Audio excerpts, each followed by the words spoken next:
This is the dead era of art. We have no perception of life outside of our own consumption. The hippies lost, the conglomerates won, and everybody glorifies it. Everybody lives inside of the industrialized machine.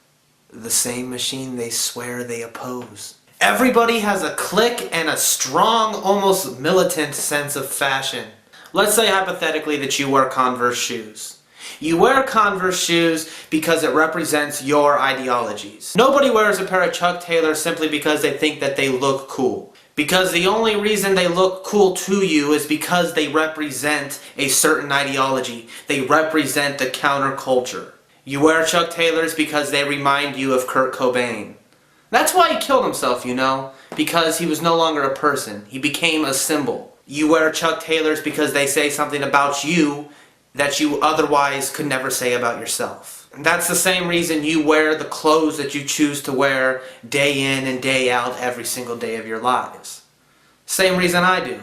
You see, the counterculture is a target demographic in America. So that means if you are part of any descent of popular media or popular culture, then you are still actively a beast within the corporate mechanism.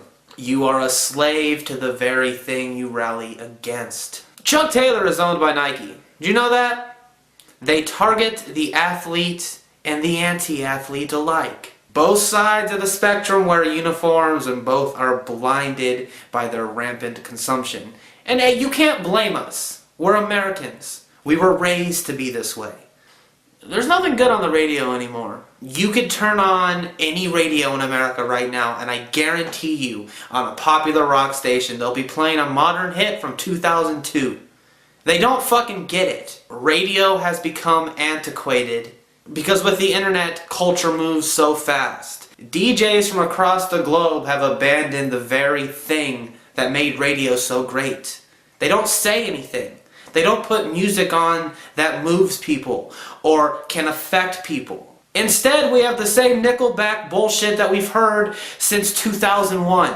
And everything is so damn ironic. You can't even really become a popular musician on YouTube anymore if you're self-aware at all. It's a very rare thing when it happens to a genuinely good musician. And I know that term is completely subjective, but I know there's one artist that we can all agree on.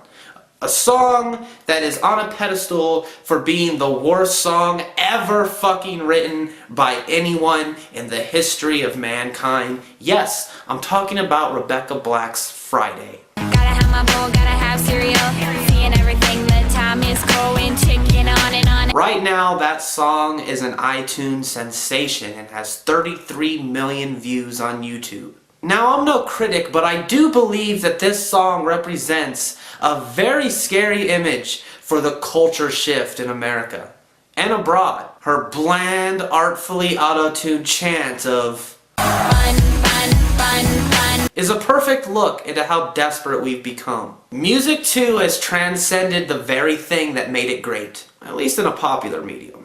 At one time, people listened to music because it triggered an emotional response in them, and it temporarily suspended their disbelief and the inner turmoil that they had, and it made them feel good about themselves. Music gets popular today because we hate it.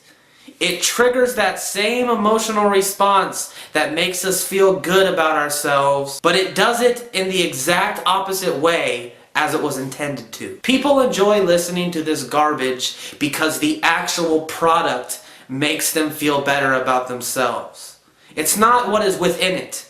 It is just its face value. Now, don't think that I'm speaking with an elitist tongue because I'm no better than any of you. I watched that Rebecca Black video and I did the same thing that most of you did. I brought my roommates downstairs and I said, you have to listen to this. It is the worst fucking song that anyone has ever written in the history of mankind. And we watched it and we all laughed and we all felt better about ourselves. Not only did I feel better as a person, but I felt better as a musician too. I felt better in every single fucking way. And now Rebecca Black is rich. She'll probably get signed by a major label and have her own Disney reality show premiering in 2012. Oh, and I'm wearing Chuck Taylors right now that were made by Nike, that I ordered from the internet, that were produced in China and shipped to me. Probably paid too much for them. And then again, I pay too much for everything. I'm part of the problem and I don't know how to change it. Do you? What about you, motherfuckers? What about you? One last side note here. I am in an internet band with I'm Astronaut now. We're called Joy. If you liked Ren, which is something I haven't really been doing, don't know if I'm ever really going to go back to it, that's what you can look at for my music for right now. The subscription link is below. I'll give you some time to click it. We're not leaving this video till you click the subscription box. Maybe I could just put it right here, like a subscribe thing, right here. Anyway, watch the videos. Tell me what you think in the comment section below. Bye!